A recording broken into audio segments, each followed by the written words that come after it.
Alright, challenge 550. How did it come about? Yeah, challenge 550 started probably November last year. And I was turning 50 in March this year, so I kind of thought, I want to do a big endurance challenge again. It'd been 3 years since I did an Ironman or did any ultras or anything, so I thought, yeah, I want to just do another big endurance challenge just to prove, even at 50 and as you get older, us older athletes are still able to do bigger challenges. And I said that in some of my videos at the start. It was about to promote health in older people as much as anything. And yeah, if you're going to do a big endurance challenge, why not do it for a charity? And in our family, prostate cancer is very at the front of our minds. Dad's got incurable prostate cancer. And yeah, in the January this year, it was Dad's 5th anniversary since his diagnosis. So his 50 years since diagnosis, my 50th birthday. So that was kind of the narrative I had in my head. We looked at lots of different ideas for an endurance challenge. I wanted to multi-day because I'd never done multi-day before. I wanted to do a through the night challenge. Definitely go through one night non-stop. Just to tick that box. I'd never done that before in any of my other ultras. So yeah, after a lot of to-ing and fro-ing, I came up with the 550 challenge, 550 miles in under 5 days. And the 550 miles was going to be made up of doing the 3 peaks, Nevis, Scafell Pike and Snowdon, but cycling between them. That would give me 450 miles. We will do it south to north. My thought was the wind would be with us in the summertime if I did it that way. And then when we landed in Fort William, the obvious 100 miler is the West Highland Way. I'd always wanted to crack at the West Highland Way as well, so when it fitted into the whole narrative, that's how the 550 came about, really. How did it go? From the top. How did it go? Well, first thing I got to do is put a team together, so that came together pretty easy. My father-in-law, he's always up for an adventure, so when I said to him I was doing this, I probably need a van driver or a camper van driver, his hand was straight up. At Gooley, he's always wanted to go on an adventure, so that was fine. Louis Ford, mate of mine for nearly 20 years, we'd actually talked about cycling the 3 peaks years ago. Great cyclist, paramedic, so for first aid and all that kind of stuff, he ticked the box, phoned him, instantly on board. I want another good cyclist just to be on the road with me as well, so they could rotate. And Ian McGregor, known Ian probably longer than that. Ian did a lot of cycling, good on the spanners, so again, phoned him, he was immediately on board. Alec, the other guy that came on, Alec Morrison, know Alec for the CrossFit space. He is a masseuse as well in his retirement. He's set up a little business doing sports massage. So when I spoke to him about sports massage, told him what we were doing, he's a weapon on the bike as well. When he said he would be more than willing to come for the week, that was our team. So it came together quite easily. So yeah, headed to Wales on a Monday morning, drove down, camped out in the camper van. Tuesday morning we got up and at back of 7 on the Tuesday morning. Greg Marsh, another friend of mine from down that way who knows Snowdon well, he's done the Snowdon race a few times. Him and I set off up Snowdon, which went bang according to plan. I thought it'd be 3 hours. We went up the pig track, claggy at the top, didn't get any views. Some nice scenery on the way back down, to be fair, the lochs and stuff, but yeah, bang on 3 hours, that was fine. Back, quick change, everybody's a bit excited to get going, and straight on the bike. Now, coming out of Snowdon itself, downhill for a few miles, flying, spirits were high, but then we had to kind of cut up through the hill roads. My fault, I made a kind of decision on the route. I was looking at slightly longer mileage by main roads or through the hills for a shorter distance. I chose the shorter distance, but man, Ian and I hit those first hills and they were just knife edges. You're really burning all your matches just to get up these things.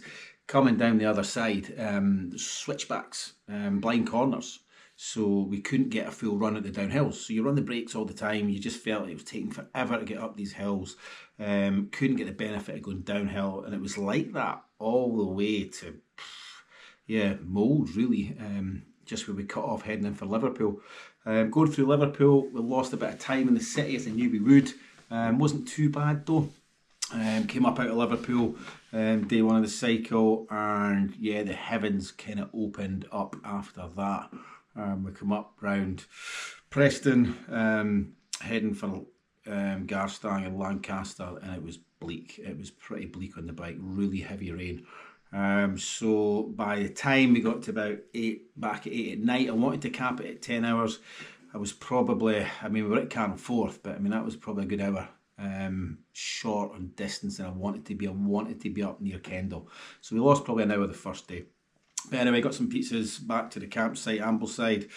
Got a dry room, luckily, dried all the gear off, and then we drove back morning 2, and Louis and I went back to the start, set off for Carnforth and headed up to Greater Langdale for Scafell Pike.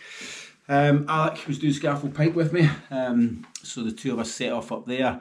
I'd recce'd it before and kind of got caught out in the bad weather, so I had to turn back, and I thought it was only a kilometre from the top, so I kind of thought it'd be 4 hour-ish to get this done. That last kilometre is, if anybody's done Scafell Pike, you know, it's boulder field down, right up and over another boulder field to finish. So I kind of got caught out in that. That took a bit longer. Coming back down Scafell Pike, we came down to Seathwaite. We went up Greater Langdale, down to Seathwaite to cut off a bit of bike mileage. I took a bit of a fall going down just the rocky bits into Seathwaite. Folk will know it if they've done it. Landed on my back, which, yeah, it's still giving me jip yet. So we got into Seathwaite, and that's when I first realised I wasn't feeling enough. I got into Seathwaite and I was done. I was absolutely shattered. It was halfway through day 2, and that was the first kind of negative thought I'd had about, oh no, this is really going to hurt. You know, how am I going to, with this energy level, how am I going to get this done? But we waited there longer than I thought. We had a good 30-40 minutes there. I got sandwiches in me, I got coffee in me, and I thought, right, we'll just need to get out on the bike. We still had 90 odd miles to do that day, on top of what Louis and I had already done in the morning. So yeah, just got back on the bike. But to be fair, half an hour back on the bike, I wasn't feeling too bad. The weather wasn't too bad at that point either, so we're going to head up to Carlisle. Again, sticking to the main roads this time. We'd learned our lesson. We were going to go a slightly longer route rather than taking the shorter route to Carlisle. Busier main roads, but we kind of flew along them. They were all right. The drivers down in England are a lot more courtesy than I think they are in Scotland, to be fair. We didn't get tooted it many times, but yeah, usual story. Got to Carlisle, round Carlisle, and then the heavens just opened. The wind again, so it was a bit of a struggle. Up from Carlisle, heading up. We got to Lockerbie, again, depleted, soaking. Morale was pretty low in Lockerbie. We had about, I don't know, 32 miles to go or something. So we were going to get to Abington. That was kind of my cut-off for day 2. That would leave 146 miles in Ben Nevis for day 3, which was a massive day anyway. But to be that 30 odd miles short, in those conditions, we were sitting in Lockerbie having a fish supper. I was just needing calories. The camper van was swaying with the wind. It was brutal. And we just, you know, a lot of the group were saying, you know, we'll just add it on to tomorrow. We'll can it now. We'll add it on to tomorrow. But I just could not face, you know, that would put it up to like 180 odd miles plus Ben Nevis in a day. I was just like, you know, I just couldn't do that. So yeah, I decided I had to get back out. I spoke to Ian, who was brilliant. He says, look, he'll do whatever you want. So him and I went out. I said I was going to go out for an hour. We decided when we were on the bikes, we were just going to do 50 miles. Get 50 miles done and can it for the day. So that's what we did. Got 50 miles done. Back in the camper van. Mum and Dad were down as well that day. So I actually jumped in Dad's car and we had a hotel booked that evening because I knew we'd be soaked. I knew we'd be knackered. So we all got back to the hotel. And got a good shower and a bit of rest that night. 5 hours sleep, but 5 hours sleep in a bed in the warmth of the hotel was just what everybody was needing. So yeah, then we got up and had to drive all the way back down to junction 15, the Dumfries cut-off if anybody knows it, and that's where we were starting day 3. So we worked out at 166 miles to go to Fort William, and you know, the thought was just like, how the hell are we going to do that?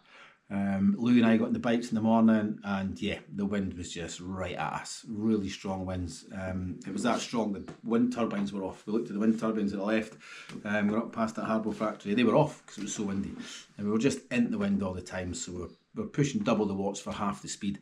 But yeah, I was just trying not to think about it. Just get going. We got up, kind of Hamilton Way. Ian jumped on front, so it was him and I went through Glasgow. Glasgow was terrible. Road surface was terrible. Loads of stop starting. Lights took forever to change. Yeah, it was a real low point. It was hard going. Callum McIntosh, good friend of Dad's. I've known Callum all my life. He'd offered to be our motorbike safety for that day. So I was wanting a motorbike just to sit behind us in Glasgow, especially up around Loch Lomond. That tight bit of tar bit, got up Crane Larrick and the busy road up Glencoe. I was wanting just a bit of safety behind the bikes, and Callum had offered to do that. So he joined us, which was great because you had that peace of mind that the security was there. But yeah, got through Glasgow all the way to Dumbarton really. Stopped in Dumbarton, and again I was starting to get really, really done in. Fueling was okay, I was fueling a lot. Wind was up and down by this point, the time we got to Dumbarton. So yeah, I thought, right, we'll just need to keep going. So the next stop was going to be up towards the Drovers, in towards Crane Larrick. So jumped back on the bike, Louis with me. Yeah, Richard Mills had joined us, a friend of ours. He joined on the back just for a bit of morale. So the three of us took off up the side of Loch Lomond. And the wind died a bit. The wind was okay going up there. We made good time. Really, we started to get a bit of pace back on again. And got up to just south of Crane Larrick. Crane Larrick, then Alec jumped on, the wind picked up again all the way to Bridge of Orchy. It was a bit of a slog to Bridge of Orchy, and then by the time we got to Bridge of Orchy, rain came on again. So we had just wind and rain for Bridge of Orchy all the way up Glencoe. Pete Greer, he joined us as well, so there was 4 of us on the road at that point. But I mean, I've always wanted to cycle up Glencoe, but I don't think I lifted my head up once. I was more worried about the climbs and the hills all the way up there. Got through it, can't remember much about it. It was bloody miserable. You're just looking at the wheel in front of you, sprays coming up and hit you in the face, you get covered in grit and wet, and just, yeah, it's just miserable. But we got to Glencoe, the village of Glencoe, stopped there. I thought, look, I just need some dry clothes on. The weather actually picked up just when we stopped. So we knew from Glencoe it's 16 miles, I think, all the way to Fort William, and it's more or less flat or downhill.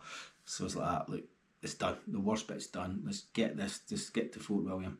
So we did. I think me, Pete, Ian and Louis jumped the bikes. There was 4 of us, and we just, yeah, we knew the worst of it was done. So I think my spirit started coming up a wee bit there.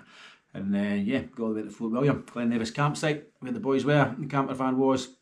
I think it was something like 20 to 9, half 8, 20 to 9 when we got in. Because we had an hour basically. Everybody was saying, you know, are you going up Nevis? Are you not going up Nevis? Stephen, my son, arrived. He was keen to go up Nevis, carry my gear for me. Luckily he did. I'll come with that in a minute. But yeah, there was a couple of guys in the campsite saying this, you know, it's clagged in up there. There's absolutely no point. If you're going to top out in the dark, don't go, kind of thing. In my mind, I had to get Nevis done that night. There was no way I was doing Nevis on Friday morning, then going into West Highland Way. Going into West Highland Way was going to be tough enough. So I made the decision. I know the mountain. I've been up there a lot. We've got a mapping compass. Stephen knows the mountain. We've got all trails apps, all this type of thing. You know, we've got to give it a go. So quick Mickey D's, shower, changed, and then Scott, Kenneth McKenna, another mate of mine, had joined us for a bit of morale. And Stephen headed off. I think it was something like 20 to 10, 9:40 or something, I think it is. We headed up to try and summit Ben Nevis. The weather wasn't bad when we took off. We could see the clag up there. But as we started hiking up, as it usually does in Nevis and Glen Nevis, the clag got lower. So by the time it got dark, about back 11, we were really quite clagged in, which is fine. It's quite a distinctive track up Nevis. As I say, we were prepared. I was always on Stephen with this All Trails app. I says, like, as soon as you lose a signal on that, we'll have a decision to make.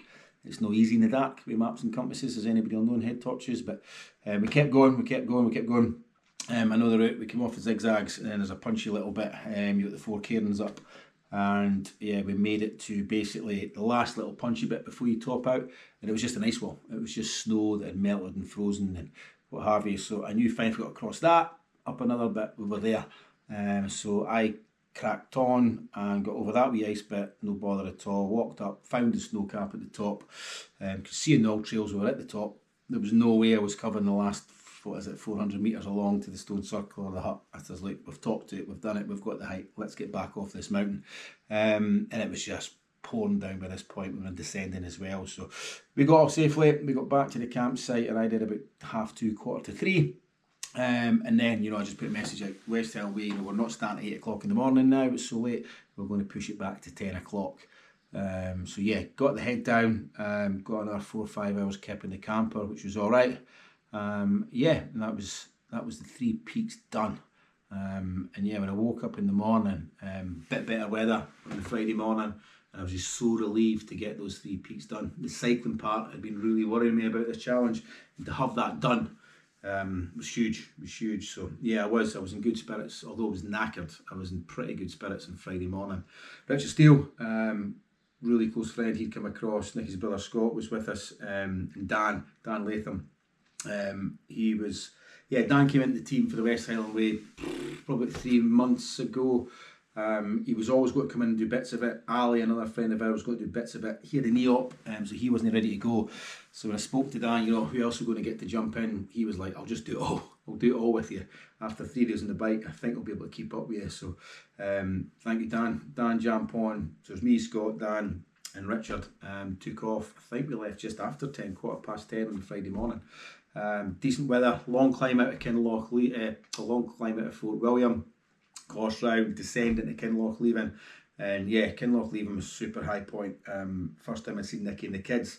Bodie and Bria came running through to meet us, and yeah, when you're absolutely shattered, you're in the middle of some of that, it's hard not to get emotional when you see them, but seeing them getting food in Kinloch leaving, we were having such a crack as well. We were getting a good conversation on the walk. You couldn't do that on the bike before, so it was totally different. So yeah, I was enjoying it. Kinloch leaving, great. Long hike out of Kinloch leaving, up round, if anybody's done it, up to the top of the Devil's Staircase. But that was even facing me. It was good.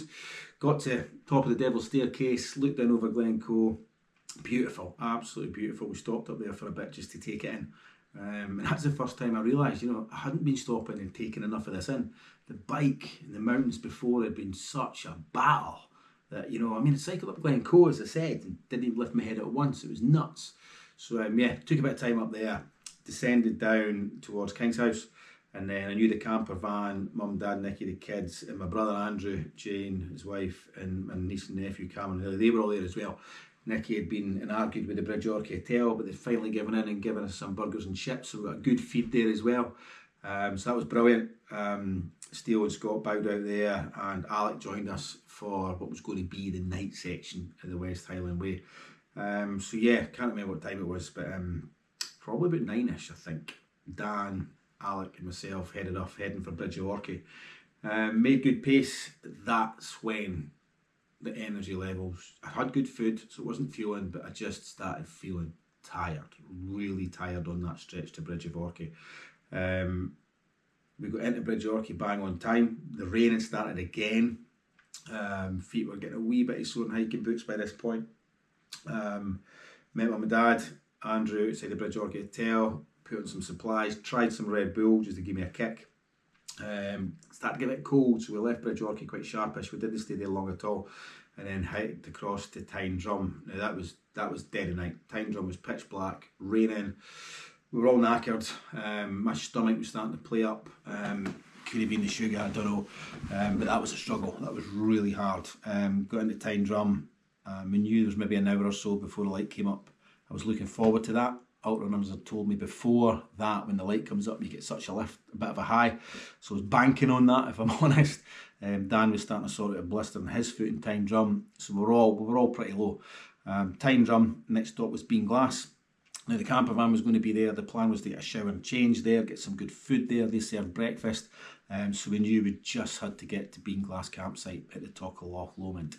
But that was a struggle. The climb up round the back of Claylanarich, and then long, I can never remember it being so long a hike from there all the way down to Beinglass.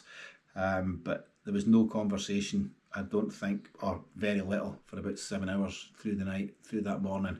I got no high when the sun came up. It was just, I was still miserable. But we got into Beinglass, and by the time we got to Beinglass, my whole world had caved in. I was just so done. It was not real. I just couldn't go any further.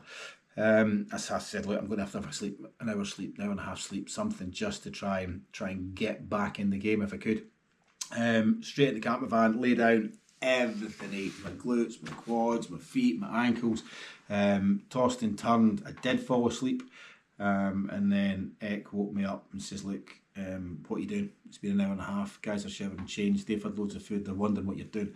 And I'm saying, that's just, well, we hit go. We can't no go. I knew down the side of Loch Lomond it was brutal. The terrain's brutal. I'd reckoned it. It's the most techie bit of the whole West Highland Way. I had no idea how I was getting down that. I had a plan B for the end of the West Highland Way if I was really struggling. Chris Nielsen, good friend, he done the West Highland Way race loads of times, knows it well. He said to me, look, you know, plan B, you can always mountain bike the kind of last 20 miles, kind of Balmaha-ish, down if you have to. So at that point, I was just like, call Andrew, my brother, get the bikes rallied up. You know, I'm going to need these mountain bikes if I'm ever going to finish this. So that was the plan. We just got fresh clothes on. It was raining, it was miserable, and we just started walking. We chapped on down the side of Loch Lomond. It was brutal, it was horrible. Again, no conversation. We just chapped on one step at a time. Kim, that works with us, she popped up at Inversnaid Hotel, which is in the middle of nowhere. How she got there with her husband. She had some cakes and apple juice and stuff, so we stole all that out the back of her car, which was brilliant. And then set off, down towards Rowandennan and Balmaha. So down at Rowandennan, Andrew was there, Scott, my brother-in-law, was there. They'd rallied some mountain bikes together. So morale was low, energy was low. But we were chipping away. But rather than go all the way through into another night and finish about 2-3 in the morning by walking on, I made a decision just to get on the mountain bikes and try and get this last stretch done, so we can finish up roughly 8-9 o'clock, we hoped, down in Mulgavie. Family and friends were coming down to see the finish, so that was on my mind a lot. I thought, right, let's go on the mountain bikes, we've cracked this, let's get this done. So I was pretty buoyed about that. The energy levels came up, but as soon as I started pedalling, my knees just exploded. They were so sore. I don't know what muscles were pulling on what, but it was torture. So again, being glass, I thought, I'm never going to be able to finish this. Then we had a plan. We got down there, we got on the bikes. I thought, we've done it again. I started pedaling, and then, I think we met the camper van 45 minutes into the cycle in the mountain bikes, and I was sitting in the camper van going, I don't know if I can finish this. I really don't know if I've got another 15 miles in me pedaling that way. But you had to, so we just got on, and done that last stretch on the mountain bikes with Andrew, Scott and Dan. We got into Mulgavie. I have no idea, I need to look it back. I think it was about 7:40 PM or something. Which again was a bit emotional. Nicky and the kids met me, the last kind of half came, we ditched the bikes and walked in. Family, friends, Louis, some other guys were there. My nephew, older brother as well.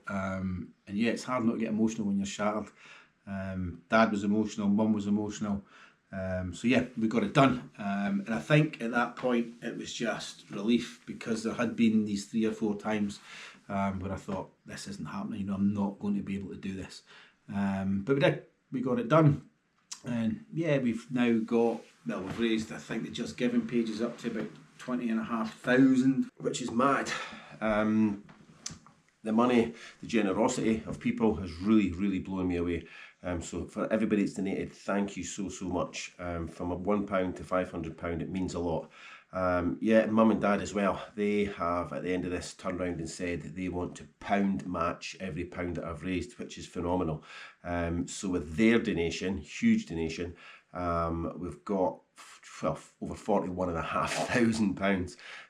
Crazy, 41,500. So half of that's going to go to Prostate Cancer UK for research, and the other half's going to Prostate Cancer Scotland to fund people with prostate cancer, and give them information on exercises to do, what nutrition to eat that will help and aid with their treatments, and keep them strong throughout carrying the disease. So thank you very much to everyone. Thanks to Mum and Dad, thanks to Nicky for putting up with me going away for long training weekends. There's always someone at home carrying the slack if there's anybody out there doing endurance events or training for them, so thank you so much to her.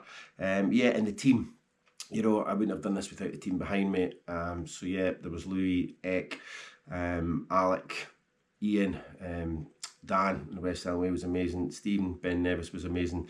Greg Marsh, thank you for turning up at Scafell at Snowdon early in the morning. And everybody that joined us. McKenna, Scott, Rich Steele, thank you pal, it was good in the West Highland Way. Pete Greer, Richard Mills and the bikes made a big difference on the last day, so thank you to everyone, it means so much. So yeah, that's Challenge 550.